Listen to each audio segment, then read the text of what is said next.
शांति।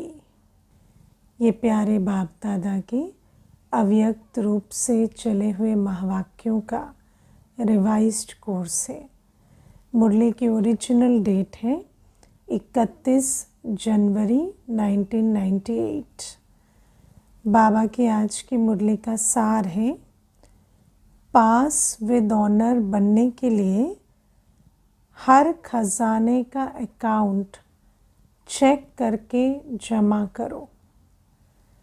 बाबा कहते आज बाप दादा हर एक छोटे बड़े चारों ओर के देश विदेश के बच्चों का भाग्य देख हर्षित हो रहे हैं, है ना। तो बाबा क्या देख रहे हैं कि मेरे बच्चों का, चाहे छोटा बच्चा है, अभी अभी बाप को पहचाना है, चाहे बड़ा है, चाहे देश में है, चाहे विदेश में है, हर एक बच्चे का भाग्य कितना ऊंचा है ये देख हर्षित हो रहे हैं।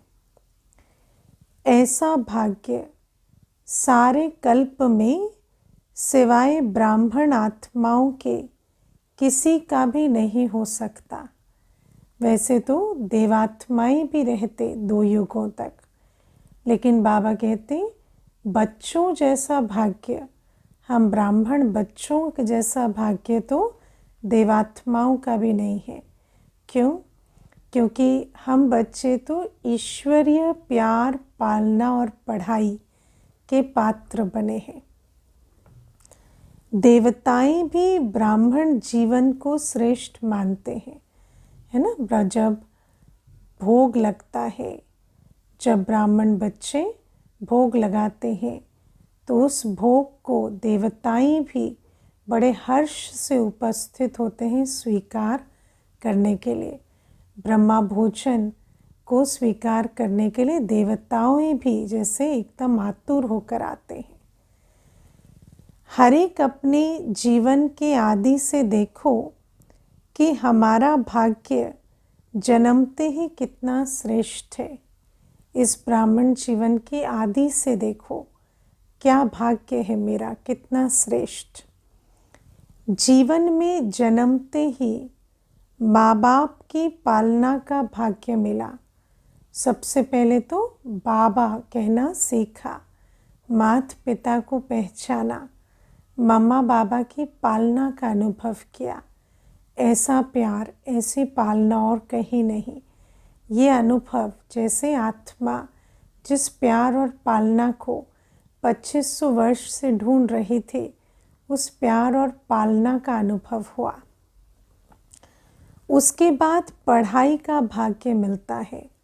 जो प्रश्न हर एक से पूछ रहे थे, जिन प्रश्नों का उत्तर ढूंढ रहे थे, वो प्रश्न एकदम से आते ही हल होने लगते हैं। पढ़ाई का भाग्य मिलता है। ऐसी पढ़ाई जो उन प्रश्नों का भी उत्तर देती जो हम पूछते थे और उनका भी जो पूछने भी नहीं आते थे। ऐसी ऊंचे ते ऊंची पढ़ाई जिससे ऊंचे ते ऊंचा भाग्य बनता है, उस पढ़ाई का भी हमें बाबा भाग्य का अधिकारी बनाते। उसके आगे गुरु द्वारा मत व वरदान मिलता है ना। दुनिया में कहते हैं कि गुरु की मत पर कार्य करें तो सफलता मिलेगी। गुरु का वरदान मिल जाए तो क्या बात है। लेकिन बाबा कहते वो देहधारी गुरु की मत और वरदान से अल्पकाल की प्राप्ति शायद होती हो, लेकिन यहाँ तो बाबा की श्रीमत और वरदान में पलते हैं तो फिर हमें 21 जन्मों की गति सदगति का भाग्य मिलता है। आप बच्चों को पालना, पढ़ाई और श्रीमत वरदान देने वाला कौन? परमात्मा। फिर बाबा कहते हैं पढ़ाई ऊंची है, पालना ऊंची है, वरदान श्रीमत ऊंचे है, लेकिन उससे भी ऊंचा कौन है? पालना देने वाला, पढ़ाने वाला, वरदाता। तो बाबा कहते देने वाला कौन? परमात्मा द्वारा ये तीनों ही प्राप्त है।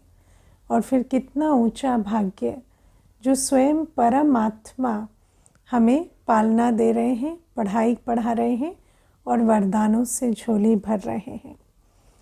पालना देखो, परमात्मा पालना कितने थोड़े कोटों में से कोई को मिलती है ना। व्यक्ति तो कहता है तुम्हारे प्यार की एक बूंद मिल जाए, है ना, लेकिन बाबा कहते हैं हम तो बाबा की पालना जैसे हर सेकंड, आँख खुलने से लेकर रात को सोने तक, स्वप्न में भी संकल्प में भी बाबा की पालना का अनुभव करते। परमात्मा शिक्षक की पढ़ाई आपके सिवाय किसको भी नहीं मिलती है। सतगुरु द्वारा श्रीमत वरदान आपको ही प्राप्त है ना। तो बाबा कहते एक तो पढ़ाई पालना और वरदान इतने ऊंचे, फिर सतगुरु के द्वारा मिलते। पढ़ाई मिलती परम शिक्षक के द्वारा, पालना भी परम पिता की मिल रही। तो अपने भाग्य को अच्छी तरह से जानते हो। भाग्य को स्मृति में रखते हुए झूलते रहते हो, क्योंकि ऐसा ऊंचा भाग्य अगर स्मृति में रहे तो स्मृति झूला बन जाए, जिसमें खुशी में झूलते रहें सारे दिन। गीत गाते रहते हो, वाह मेरा भाग्य। अमृत वेले से लेकर जब उठते हो तो परमात्मा प्यार में लवलीन होकर उठते हो, है ना। बाबा कहते दुनिया में लोग उठते हैं आजकल, तो व्यक्ति कहता है उठते ही जैसे घबराहट या स्ट्रेस में उठते हैं, सर भारी होकर उठता है। लेकिन बाबा कहते हम बच्चे कैसे उठते हैं, परमात्मा प्यार में लवलीन, क्योंकि बाबा की याद में सोते हैं, बाबा की गोद में। तो उठते ही पहला संकल्प गुड मॉर्निंग बाबा, ऐसा लगता है कि बाबा की गोद में उठे हैं। परमात्मा प्यार उठाता है ना। उठते भी किसी अलार्म से या किसी के चिल्लाने पुकारने से नहीं। परमात्मा प्यार उठाता है कि उठकर मुझे बाबा से मधुर मिलन मनाना है, बाबा की पालना का अनुभव करना है। दिनचर्या की आदि परमात्मा प्यार होता है ना। आज दुनिया में कोई मनुष्य भी ऐसा नहीं जो प्यार से किसी दूसरे को उठाता हो, और हमें तो परमात्मा प्यार उठाता है, और दिनचर्या की आदि परमात्मा प्यार से होती है।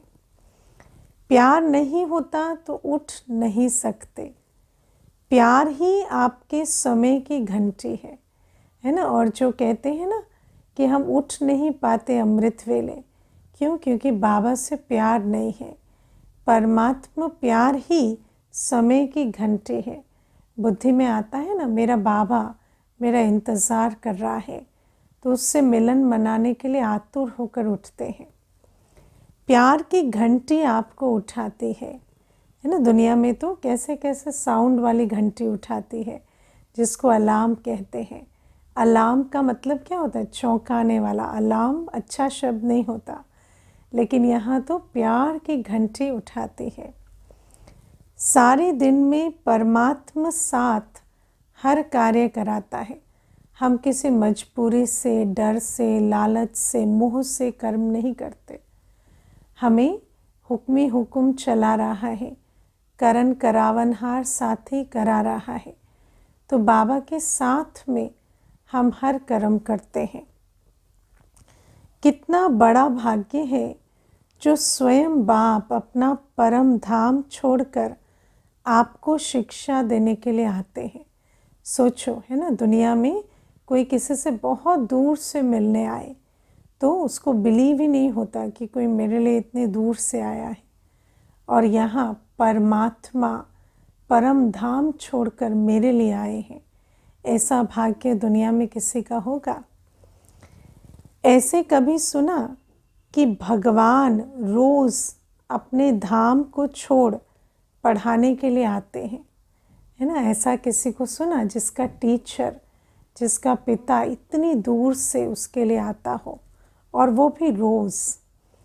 आत्माएं चाहे कितना भी दूर दूर से आए, है ना, कोई मानो विदेश से भी आएगा, दूर दूर से आएगा, लेकिन परम धाम से दूर और कोई देश नहीं है।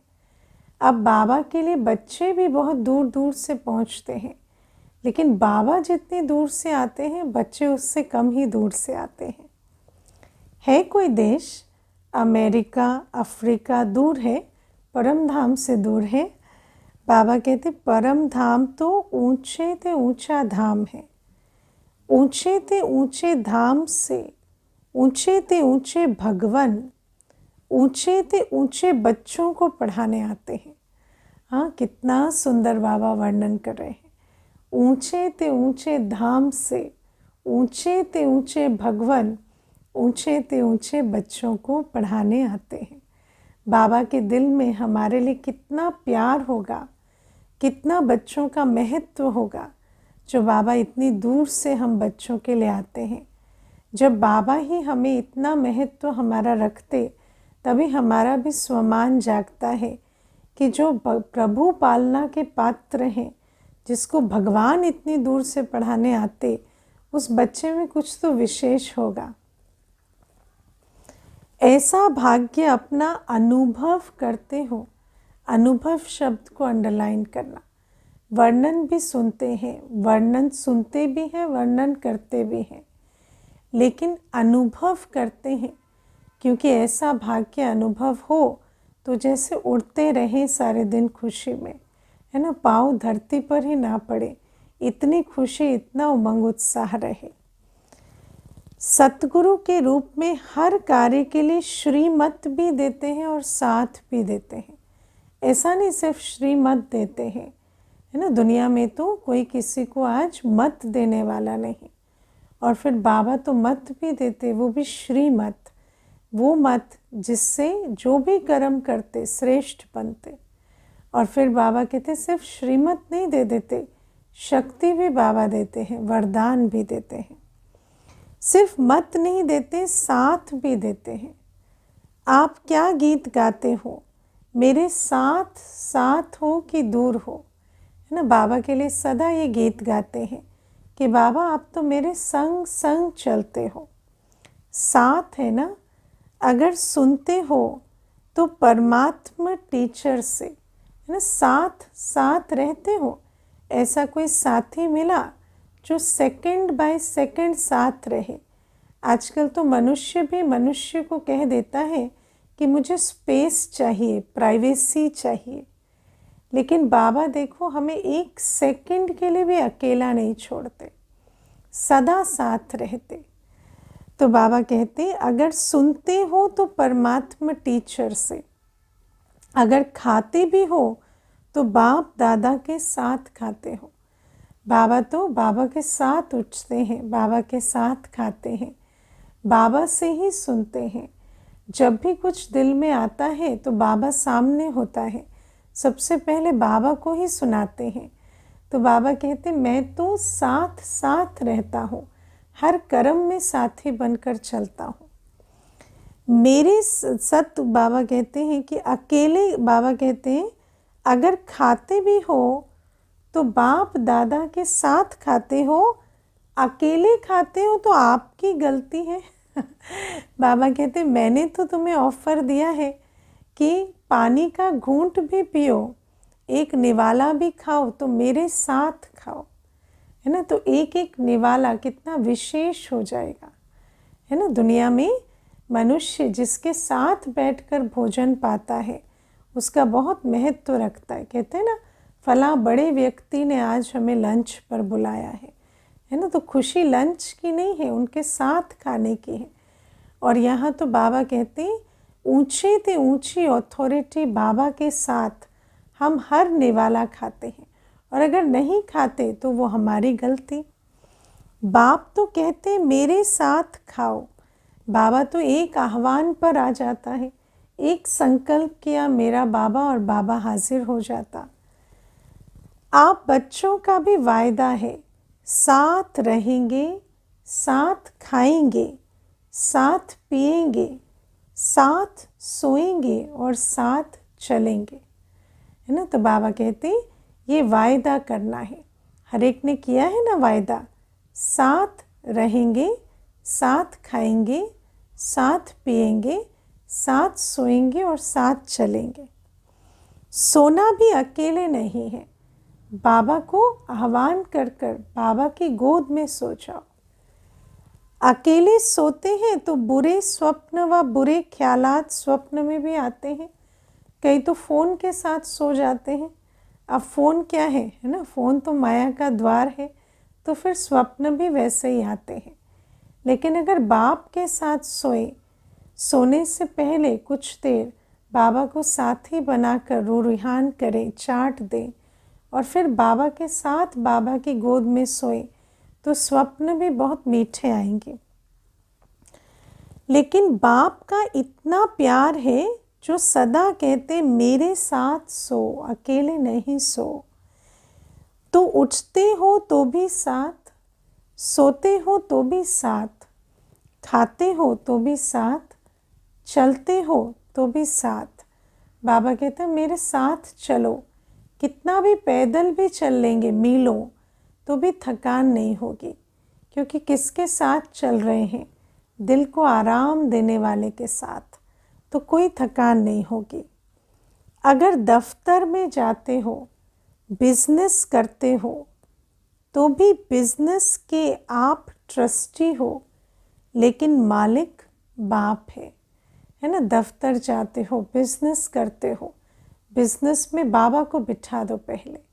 बाबा मालिक है, आप ट्रस्टी हो, आप मैनेजर होकर संभालो। सारा लेखा जोखा मुरादी बाबा को सौंप दो। दफ्तर में जाते हो तो आप जानते हो कि हमारा डायरेक्टर, बॉस बाप दादा है। ये तो निमित्त मात्र है, वो जो बॉस है वो तो निमित्त मात्र है, लेकिन हम किसकी सर्विस कर रहे हैं?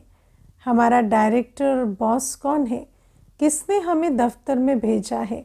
बाप दादा की श्रीमत से तो गए हैं ना दफ्तर में, तो श्रीमत प्रमाण अपना जो ड्यूटी है वो बजाते हैं।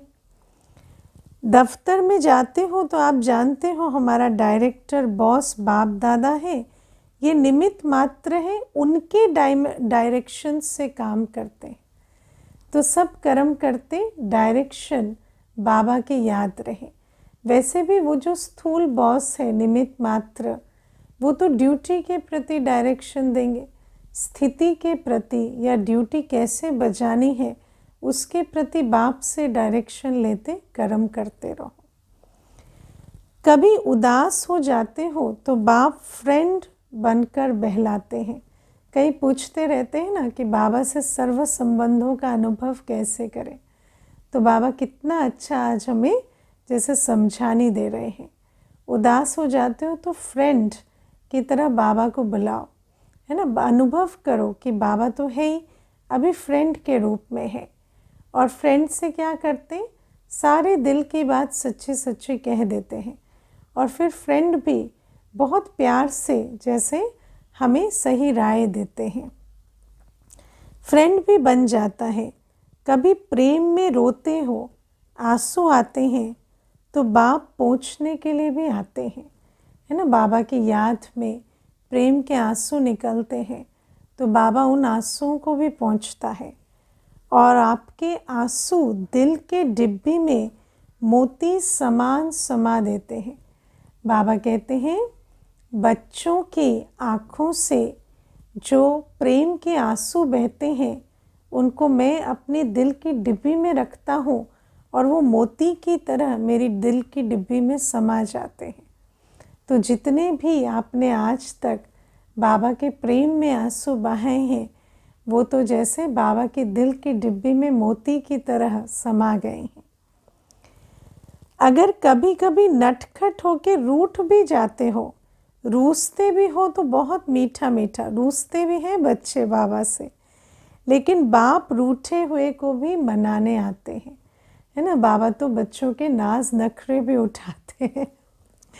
बच्चे कोई बात नहीं, आगे बढ़ो, है ना। कहेंगे बाबा ये अच्छा नहीं लगा, बाबा ऐसे नहीं होना चाहिए, बाबा भी ऐसे नहीं कहेंगे नहीं नहीं तुम रॉन्ग हो मैं राइट हूँ, नहीं। बाबा कोई बात नहीं, छोड़ो ना, आगे बढ़ो। जो कुछ हुआ बीत गया भूल जाओ, बीती सो बीती करो, ऐसे मनाते भी हैं, है ना। बाबा कहें कोई बात नहीं, तुम्हें अच्छा नहीं लगा ना, मैं मनाता हूँ, चलो। तो हर दिनचर्या किसके साथ है? बाप दादा के साथ, है ना। बाप दादा के साथ दिनचर्या हो तो दिनचर्या का एक एक सेकंड संगम युग के अतीन्द्रिय सुख का अनुभव कराता है। बाप दादा को कभी कभी बच्चों की बातों पर हंसी भी आती है, जब कहते बाबा आप भूल जाते हो। हाँ, बाबा बच्चे क्या कहते हैं बाबा को? बाबा आप हमें भूल जाते हो। लेकिन बाबा उसका क्या उत्तर देते, सुनो। एक तरफ तो कहते कंबाइंड है, कंबाइंड कभी भूलता है क्या? जब साथ साथ है तो साथ वाला भूल सकता है क्या? तो बाबा कहते अभी तक कंबाइंड नहीं बने हो क्या? तो बाबा कहते जैसे आत्मा और शरीर कंबाइंड है, ऐसे आत्मा और परमात्मा तो कंबाइंड है ना। बिना बाबा के बच्चा क्या है ना, बाबा ही तो स्रोत है ना। जैसे चार्जर और फ़ोन तो इकट्ठे आता है, तो बाबा कहते मैं और तुम तो कंबाइंड है, कंबाइंड को कैसे भूल जाते हो? तो बाबा कहते शाबाश, बच्चों में इतनी ताकत है जो कंबाइंड को भी अलग कर देते हैं। है कंबाइंड और थोड़ा सा माया कंबाइंड को भी अलग कर देती। छोटी सी बात हुई कि नहीं, और कंबाइंड को भी अलग कर देते हो। तो ऐसे कमाल नहीं करना, बाबा कहते धमाल की कमाल नहीं करना। बाप दादा बच्चों का खेल देखते यही कहते हैं, बच्चे अपने भाग्य को सदा स्मृति में रखो, है ना। बाबा कहते कि अपना कभी भी साधारण स्वरूप में मत आ जाओ। हम ऊंचे ते ऊंचे बाप के भाग्यवान बच्चे हैं। इस भाग्य को स्मृति में रखो। इस भाग्य के अनुसार जो खजाने मिले हैं उनको स्मृति में रखो, तो सदा भरपूर अवस्था में रहेंगे। होता क्या है, सोचते हो, है ना, बैठकर संकल्प करते हैं तो सोच में आता है हाँ मेरा भाग्य बहुत ऊंचा है, लेकिन सोचना स्वरूप बनते हो, स्मृति स्वरूप नहीं बनते हो। बैठकर सोचा तो ऊंचा भाग्य स्मृति में आता, फिर कर्म में आए तो वो स्मृति स्वरूप नहीं रहता, फिर कर्म में आते, संबंध में आते, उस भाग्य को भूल जाते हैं। तो स्मृति स्वरूप नहीं बनते, सोचना स्वरूप बनते हैं। सोचते बहुत अच्छा हो, मैं तो ये हूँ, मैं तो ये हूँ, मैं तो ये हूँ। सुनाते भी बहुत अच्छा हो, स्वमान की लिस्ट बनाएंगे, चारों युगों में अपनी ऊंच अवस्था का वर्णन करेंगे। लेकिन जब कर्म में आते हैं या सारे दिन जब सोच नहीं रहे, कॉन्शियस सोच नहीं चल रही, तो कौन सा स्मृति इमर्ज रहती है? तो स्मृति जो है वो देहाभिमान की इमर्ज रहती है। लेकिन जो सोचते हो, जो कहते हो, उसका स्वरूप बन जाओ। मैं ये हूँ, मैं ये हूँ, सोचना ना पड़े, मैं हूँ। जैसे वो स्मृति पक्की हो जाए, जैसे 2500 वर्ष देहाभिमान पक्का हो गया, देह की, संबंध की स्मृति पक्की हो गई। जैसे सोच में भी या अंदर सबकॉन्शियस में भी चलता है, मैं देह हूँ, मैं माँ हूँ, पिता हूँ, ऐसे ये भी स्मृति में आ जाए, मैं तो पवित्र आत्मा हूँ, मैं परमात्मा संतान हूँ, मैं तो पद्मा पदम भाग्यवान हूँ, मैं तो होवनहार देवता हूँ। जैसे वो हमारी कॉन्शियसनेस में आ जाए, स्वरूप बनने में कमी पड़ जाती है ना। तो संकल्प में आ रहा है लेकिन कॉन्शियसनेस में नहीं आया है। अभी भी स्मृति में क्या है, देह और देह के संबंध के आधार से स्मृति है। हर बात का स्वरूप बन जाओ, जो सोचो वो स्वरूप भी अनुभव करो। सबसे बड़े ते बड़ा है अनुभवी मूर्त बनना, है ना। एक होता है आम को चखना, अनुभव करना, दूसरा होता है आम का स्वाद कैसा है उसका वर्णन जानना। तो बाबा कहते ऐसे, है ना, स्वाद स्वरूप बन जाओ, आत्मा की गुण शक्तियों का स्वरूप बनकर बैठो। अनादि काल में जब परमधाम में है तो सोचना स्वरूप नहीं है, स्मृति स्वरूप है। है ही आत्मिक स्थिति। ऐसे सोचना नहीं पड़ता मैं आत्मा हूँ, मैं आत्मा हूँ, ये भी सोचने का नहीं, स्वरूप ही है। आदिकाल में भी, आदिकाल माना जब हम धरा पर आते पाठ बजाने देवी कुल में, तो आदिकाल में भी इस समय के पुरुषार्थ का प्रालब्ध स्वरूप हो। इस समय जो पुरुषार्थ कर रहे हैं उसका प्रालब्ध स्वरूप हो, माना दैवी स्वरूप है। वो कोई बैठकर अपने को याद नहीं दिलाते मैं देवता हूँ, या दूसरे को नहीं कहते ये देवता है, या उसको ये नहीं बताते मैं देवता हूँ। उनकी स्मृति, वृत्ति, दृष्टि, कृति है ही देवी, क्योंकि स्वरूप ही देवता का है। सोचना नहीं पड़ता मैं देवता हूँ, मैं देवता हूँ, स्वरूप है, अपना निजी रूप ही वो हो गया है। तो जब अनादिकाल आदिकाल में स्वरूप है, तो अब भी अंत में स्वरूप बनो, क्योंकि जो अंत में होगा वही आदि में होगा। स्वरूप बनने से अपने गुण शक्तियाँ स्वतः ही इमर्ज होते हैं। जैसे कोई भी ऑक्यूपेशन वाले जब अपने सीट पर सेट होते हैं तो वो ऑक्यूपेशन के गुण कर्तव्य ऑटोमेटिक इमर्ज होते हैं।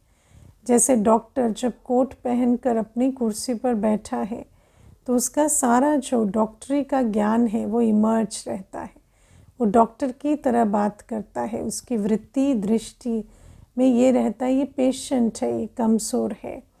तो ऐसे ही बाबा कहते हमारे जो स्वरूप है वो अपना आदि अनादि स्वरूप और आदि स्वरूप हो, उस आधार से हमारी वृत्ति दृष्टि कर्म सब ऐसे हो जैसे एक पवित्र आत्मा के होने चाहिए, देव आत्मा के होने चाहिए। ऐसे आप सदा स्वरूप के सीट पर सेट रहो तो हर गुण, हर शक्ति, हर प्रकार का नशा स्वतः ही इमर्ज होगा, मेहनत नहीं करनी पड़ेगी।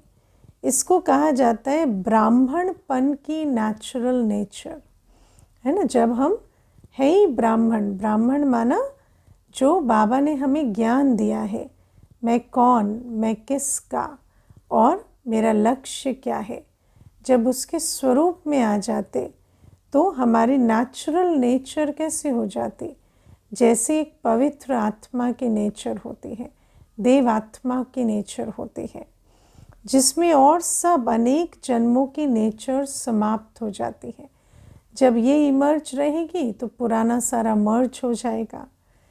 ब्राह्मण जीवन की नेचुरल नेचर है ही गुण स्वरूप, सर्वशक्ति स्वरूप, और जो भी पुरानी नेचर्स हैं वो ब्राह्मण जीवन की नेचर्स नहीं है, है ना। ब्राह्मण जीवन माना ईश्वरीय संतान की जीवन। ईश्वरीय संतान कैसी है, सर्वशक्ति स्वरूप, सर्वगुण स्वरूप।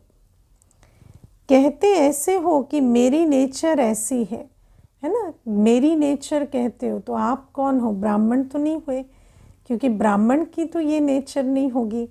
तो फिर इसका मतलब पुराने स्वरूप से याद करते हो ये मेरी नेचर है।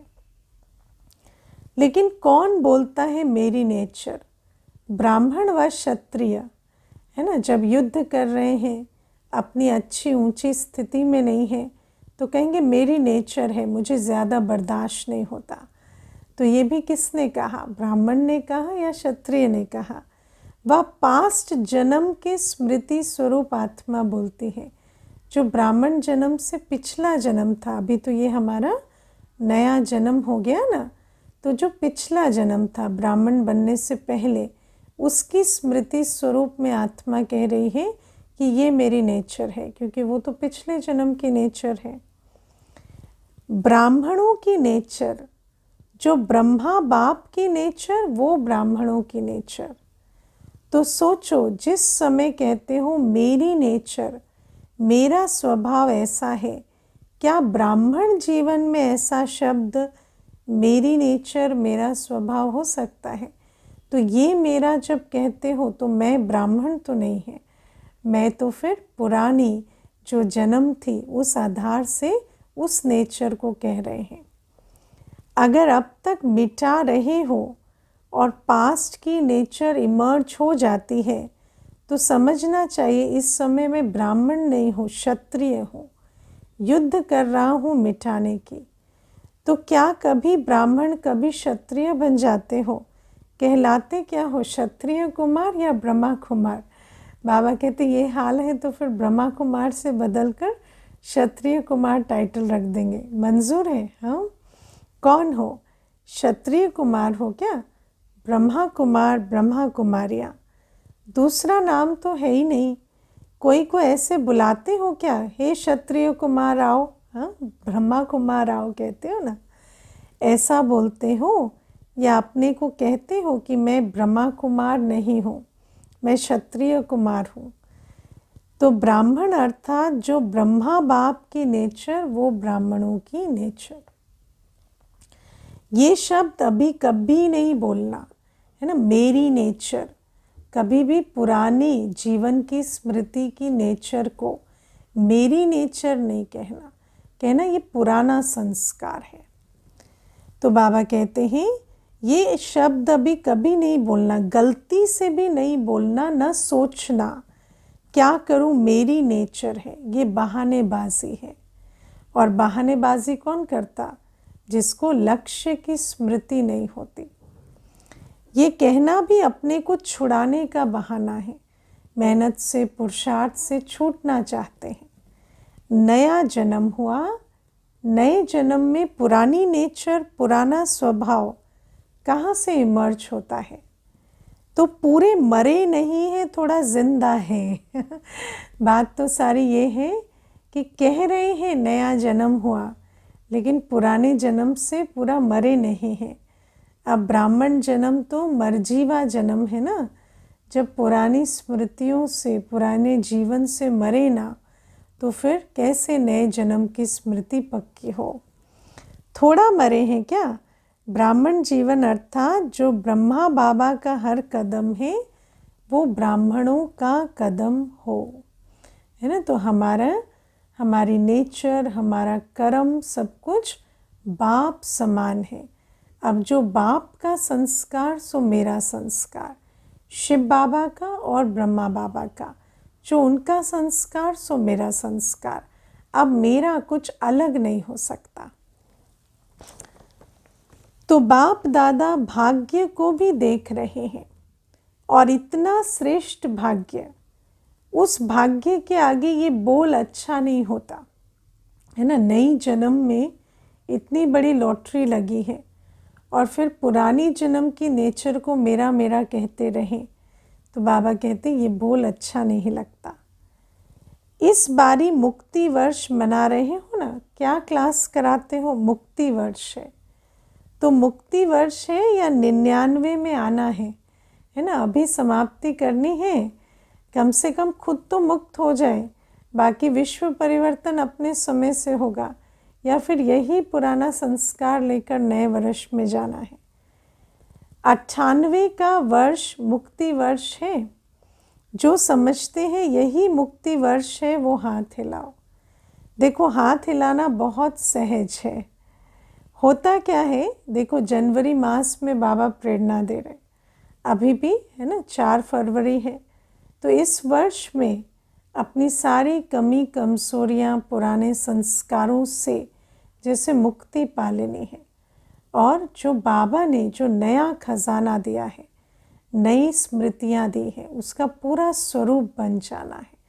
पुराने से मुक्त होकर नया का स्वरूप पूरा बन जाए। तो बाबा कहते हैं कि होता क्या है, वायुमंडल में बैठे हो ना, खुशी में झूम रहे हो तो हाथ हिला देते हो, है ना। सारे ब्राह्मणों के उमंग उत्साह के वायुमंडल में हो, बाप दादा के सम्मुख हो, खुश हो, तो फिर हाथ हिला देते हो कि ये मुक्ति वर्ष है। लेकिन दिल से हाथ हिलाओ, प्रतिज्ञा करो, कुछ भी चला जाए लेकिन प्रतिज्ञा मुक्ति वर्ष की ना जाए। कुछ भी चला जाए लेकिन ये जो प्रतिज्ञा है मुक्ति वर्ष की, कि अब सर्व कमजोरियों से मुक्त हो ही जाना है, वो प्रतिज्ञा ना जाए। ऐसी पक्की प्रतिज्ञा है, लेकिन ये तो तब होगा ना जब किसी भी पुरानी चीज़ में मैंपन मेरापन ना हो, क्योंकि जिसमें मैंपन मेरापन है वो जाएगा तो कमज़ोरी वापस आ जाएगी, है ना। तो बाबा कहते हैं अगर हर बात से उपराम है, पूरा मरे हैं, पूरा पुराना जन्म, पुरानी दुनिया, पुरानी देह जैसे बुद्धि से निकल गई है, बुद्धि का योग उनसे निकल गया है, तब तो फिर पुराने जो भी, क्योंकि वो सारी चीज़ें तो हलचल में आएंगी, लेकिन उस हलचल के बीच में भी अचल रहकर बाबा की याद से हम गुण संपन्न, शक्ति संपन्न बने और हमारी कमी कमज़ोरी ट्रिगर ना हो, उसके लिए पूरा मर्जीवा बनना पड़े। तो बाबा कहते देखो संभाल के हाथ उठाओ, इस टीवी में आवे या ना आवे, बाप दादा के पास तो आपका चित्र निकल रहा है। और बाबा से जब प्रतिज्ञा करते हैं तो प्रतिज्ञा अगर पूरी ना करे, है ना, तो वो भी अवज्ञा की लिस्ट में चली जाती है। तो ऐसे ऐसे कमज़ोर बोल से भी मुक्ति, है ना, पुराने जन्म की नेचर को मेरी नेचर कहना, ये भी कमज़ोर बोल है। उससे क्या होता, फिर अपनी प्रतिज्ञा से दूर चले जाते, बहानेबाजी हो जाती। बोल ऐसे मधुर हो, बाप समान हो, सदा हर आत्मा के प्रति शुभ भावना के बोल हो, इसको कहा जाता है युक्ति युक्त बोल। चाहे अपने प्रति चाहे दूसरे के प्रति कोई भी बोल बोल रहे हैं, उस बोल में उन्नति समाई हो, कल्याण समाया हो। ऐसे नहीं वो बोल हमें और इस स्थिति में नीचे ले जाए या हमें हमारी कमी कमज़ोरी की पुष्टि करे। तो बाबा कहते उसको युक्ति युक्त बोल नहीं कहेंगे। साधारण बोल भी चलते फिरते होना नहीं चाहिए, क्योंकि साधारण बोल भी रावण मत के आधार से है, आदत वश है, संस्कार वश है, तो वो भी चलते फिरते नहीं होना चाहिए। हर बात पर अटेंशन। कोई भी अचानक आ जाए तो ऐसा ही अनुभव करे कि ये बोल है या मोती है ना। तो कोई हमें वैसे भी साधारण रूप में भी बातचीत करते सुने तो ऐसा लगे उसे ये बोल है या मोती है। शुभ भावना के बोल हीरे मोती समान है, क्योंकि बाप दादा ने कई बार ये इशारा दे दिया है कि समय प्रमाण अभी थोड़ा सा समय है सर्व खजाने जमा करने का। तो एक भी खजाना चाहे बोल के द्वारा चाहे संकल्प के द्वारा व्यर्थ नहीं जाना चाहिए। और जब संकल्प बोल कर्म साधारण होते हैं तो खजाना व्यर्थ चला जाता है, लेकिन वही अगर अटेंशन से बोले तो वो खजाना जमा होता है। अगर इस समय में समय का खजाना, संकल्प का खजाना, बोल का खजाना, ज्ञान धन का खजाना, योग की शक्तियों का खजाना, दिव्य जीवन के सर्व गुणों का खजाना जमा नहीं किया तो फिर ऐसा जमा करने का समय मिलना सहज नहीं होगा। जमा कैसे होता है? जब यूज़ करते हैं, है ना, जब यूज़ करेंगे तो जमा होगा। और अगर कर्मों में आते बाबा ने जो गिफ्ट दी है ना, समय, शक्तियाँ, गुण, ज्ञान, श्रेष्ठ संकल्प का खजाना दिया है, श्रेष्ठ बोल का खजाना दिया है, अगर कर्म में आते उस अपॉर्चुनिटी को मिस करते जाए और साधारणता में रहते जाए और बाबा ने जो श्रेष्ठ खजाना दिया उसको यूज़ ही ना करे तो वो जमा कैसे होगा। तो बाबा कहते हैं कि सारे दिन में अपने एक एक खजाने का अकाउंट चेक करो कि कितना बाबा का खजाना कर्म में लगाकर उसका अकाउंट जमा किया और कितना ऐसे कर्म में आते अवसर मिस किए और साधारण संकल्प, बोल, कर्म या बिना शक्ति स्वरूप गुण स्वरूप में स्थित हुए कर्म कर लिया तो जमा करने का मौका चला गया। थोड़े समय में जमा करना है तो हर एक संकल्प, बोल, कर्म या संबंध संपर्क में आते अटेंशन देना है कि हम बाप के श्रेष्ठ खजाने को कार्य में लगाएं। जैसे स्थूल धन का अकाउंट चेक करते हो ना, इतना जमा है, ऐसे हर खजाने का अकाउंट जमा करो, चेक करो। सर्व खजाने चाहिए और खजाने बढ़ते हैं। बाबा का ये खजाना यूज़ करने से बढ़ता है। अगर पास विद ऑनर बनना चाहते हो तो हर खजाने का जमा खाता इतना ही भरपूर चाहिए जो 21 जन्म जमा हुए खाते से प्रारब्ध भोग सको। और अभी का जमा का खाता, अभी जो ये पक्के संस्कार बनेंगे वो 21 जन्मों तक चलेंगे। अभी समय के टू लेट की घंटी नहीं बजी है, लेकिन बजने वाली है ना। फिर उसके बाद समय ऐसा हो जाएगा कि चाहे भी तो स्वरूप का निर्माण नहीं कर सकेंगे, जमा नहीं कर सकेंगे। बस जिन्होंने जमा कर लिया है वो स्वरूप में रहकर उसको बढ़ाते चले जाएंगे, लेकिन नया खजाना जमा कर सके उसकी और मार्जिन नहीं रहेगी। दिन और डेट नहीं बताएंगे, अचानक ही आउट होगा, टू लेट। फिर क्या करेंगे? उस समय जमा करेंगे, कितना भी चाहो समय नहीं मिलेगा। इसलिए बाप दादा कई बार इशारा दे रहा है, जमा करो, जमा करो, जमा करो। अभी समय है ना, ज्ञान योग के आधार से और हर कर्म पर अटेंशन देकर गुण स्वरूप शक्ति स्वरूप में स्थित होने का। बाबा जो हमें श्रेष्ठ बोल सिखा रहे हैं वो बोल बोल कर और अपनी बोल के संस्कार बदलने का, जो संकल्प बाबा हमें देते हैं उन संकल्पों को रच कर उस संकल्प का संस्कार बनाने का ये समय अभी चल रहा है। क्योंकि आपका अभी भी टाइटल है सर्वशक्तिवान, शक्तिवान नहीं है, सर्वशक्तिवान। तो बाबा कहते भविष्य में भी है सर्वगुण संपन्न, सिर्फ गुण संपन्न नहीं है। तो अभी बाबा से सब कुछ लेकर जब स्वरूप बने तो भविष्य में सर्वगुण संपन्न बनेंगे।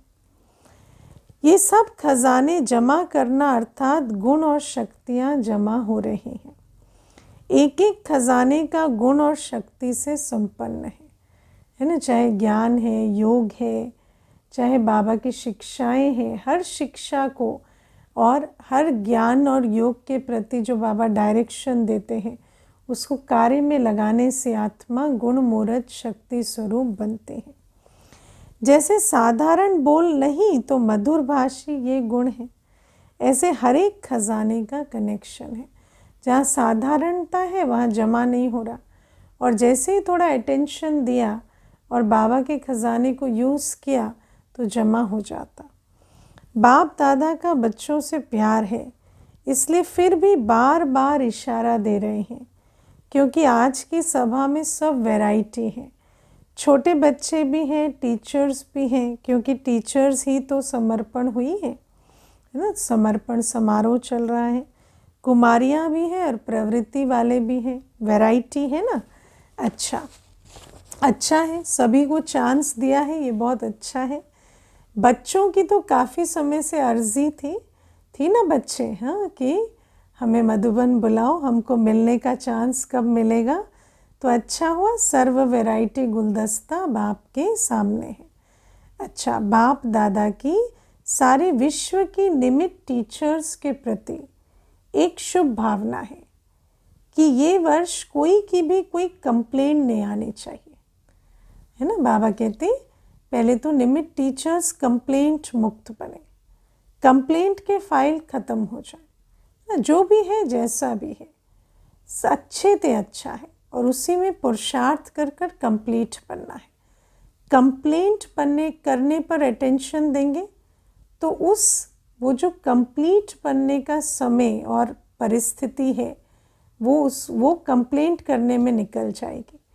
लेकिन अगर उसी समय उसी परिस्थिति के बीच पुरुषार्थ करें तो कंप्लीट बन जाएंगे। बाप दादा के पास अभी तक बहुत फाइल है, ये ठीक नहीं है, वैसा होना चाहिए, ये करता है, ऐसे ना करे तो अच्छा हो। तो इस वर्ष कंप्लेंट के फाइल ख़त्म, सब फाइन बन जाए, फाइन से भी रिफाइन बन जाए। पसंद है ना। कोई कैसा भी हो, अंडरलाइन करो, कोई कैसा भी हो, उनके साथ चलने की विधि सीखो। वो आड़ा टेढ़ा चलता है ना, आप कैसे उसके साथ चलेंगे ये सीख लो। वो नहीं बदलेगा, आप अपने को ऐसे मोल्ड करो कि उसकी चाल से आपको फर्क ना पड़े। कोई क्या भी करता हो, बार बार विघ्न रूप बन सामने आता हो, लेकिन ये तो विघ्नों में समय लगाना, आखिर ये भी कब तक। वो तो विघ्न रूप बनकर आएगा, लेकिन आप अगर उस विघ्न को ही पार करने में समय लगाते रहेंगे तो आप अपनी पुरुषार्थ की यात्रा कब करेंगे, सेवा कब करेंगे। तो इसलिए कोई विघ्न रूप भी आए ना, आप उसको माइंड मत करो, आप अपनी जो बाबा ने कर्तव्य दिया है वो करते रहो। इसका भी समाप्ति समारोह तो होना है ना, तो दूसरे को नहीं देखना, वो विघ्न रूप बनकर आए, आप अपने लक्ष्य को देखो, अपना कर्म करते रहो। ये ऐसे करता, मुझे क्या करना है। अगर वो पहाड़ है तो मुझे किनारा करना है, पहाड़ नहीं हटना है। मुझे उस पहाड़ से कोई प्रॉब्लम नहीं, मैं अपना रास्ता ढूंढ कर निकल जाऊं। ये बदले तो हम बदले, अब वो नहीं बदलेगा तो आप इंतज़ार करते रहेंगे, फिर समय बदल जाएगा और आप वहीं अटके पड़े रहेंगे उसके साथ। ये है पहाड़ हटे तो मैं आगे बढ़ूं। देखो, अगर ये शब्द सुनते हैं, पहाड़ हटे तो मैं आगे बढ़ूं, तो कैसा लगता है, मूढ़मती के शब्द है। लेकिन बाबा कहते ये बदले तो मैं बदलूं, ये शब्द भी ऐसा ही है। ना पहाड़ हटेगा, ना आप मंजिल पर पहुंच सकेंगे। इसीलिए अगर उस आत्मा के प्रति शुभ भावना है तो इशारा दिया और मन बुद्धि से खाली। आपकी शुभ भावना है, आप कह दो आप ऐसा करेंगे तो अच्छा होगा, लेकिन आप वो इशारा देकर मन बुद्धि से खाली हो जाओ। इस बात का इंतज़ार नहीं करो कि वो आपका इशारा समझे, उसको कर्मों में लाए। खुद अपने को उस विघ्न स्वरूप बनने वाले के सोच विचार में नहीं डालो। वो तो अपनी सारी जीवन विघ्न डालने में लगा ही रहा है। आप क्यों उस पर अपनी सोच की शक्ति ज़ाया कर रहे हैं। वो तो वैसे ही विघ्न डालने की इतनी शक्ति लगा ही रहा है, आप फिर अपनी सोच का एडिशन उसमें नहीं करो। जब नंबरवार है तो नंबरवार में स्टेज भी नंबरवार होनी ही है। हर कोई तो राजा नहीं बनेगा, तो हर कोई एक जैसे स्टेज में या एक जैसे कर्मों वाला नहीं होगा, लेकिन हमको नंबर 1 बनना है ना। और आप उस रेस में नहीं जाओ, उसको पीछे खींचने में नहीं जाओ, उसको साइड हटाने में नहीं जाओ, आप अपनी नंबर 1 की रेस में अलग चलो। ऐसे विघ्न व व्यर्थ संकल्प चलाने वाली आत्माओं के प्रति स्वयं परिवर्तन होकर उनके प्रति शुभ भावना रखते चलो। वो कितना भी व्यर्थ संकल्प चलाएं, आप अपनी शुभ भावना रखो, उनको भी परिवर्तन करते चलो। टाइम थोड़ा लगता है, मेहनत थोड़ी लगती है, लेकिन आखिर जो स्व परिवर्तन करता है, विजय की माला उसी के गले में पड़ती है। स्व परिवर्तन माना उसके अनुसार परिवर्तन हो जाना नहीं, बाबा की श्रीमत के अनुसार चलते रहना, है ना। जो भी बात उसके कर्मों से आपके अंदर ट्रिगर हो रही है, उस पर विजय पाकर बाबा की श्रीमत के रास्ते पर पक्का रहना, इसको कहते हैं स्व परिवर्तन। ऐसा नहीं वो चाहते हैं कि आप ऐसे करें तो आप वैसे ही करने लगे, उसको स्व परिवर्तन नहीं कहते। स्व परिवर्तन माना वो कितना भी कैसा भी चाहे, आप उसके चाहना से अफेक्ट नहीं हो, आप बाबा की श्रीमत के अनुसार चलते रहो।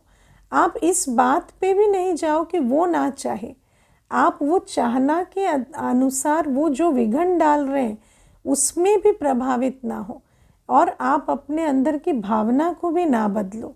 शुभ भावना रखते हुए आप श्रीमत पर चलते रहो। टाइम थोड़ा लगता है, बाबा कहते हैं, लेकिन विजय की माला उसी के गले में पड़ती है जो स्व परिवर्तन करता है। शुभ भावना से अगर उसको परिवर्तन कर सकते हो तो करो, नहीं तो इशारा दो, उसकी अपनी रिस्पॉन्सिबिलिटी ख़त्म कर दो। आपने कह दिया, वो करे ना करे, आप अपनी जिम्मेवारी उठाओ और स्व परिवर्तन कर आगे उड़ते चलो।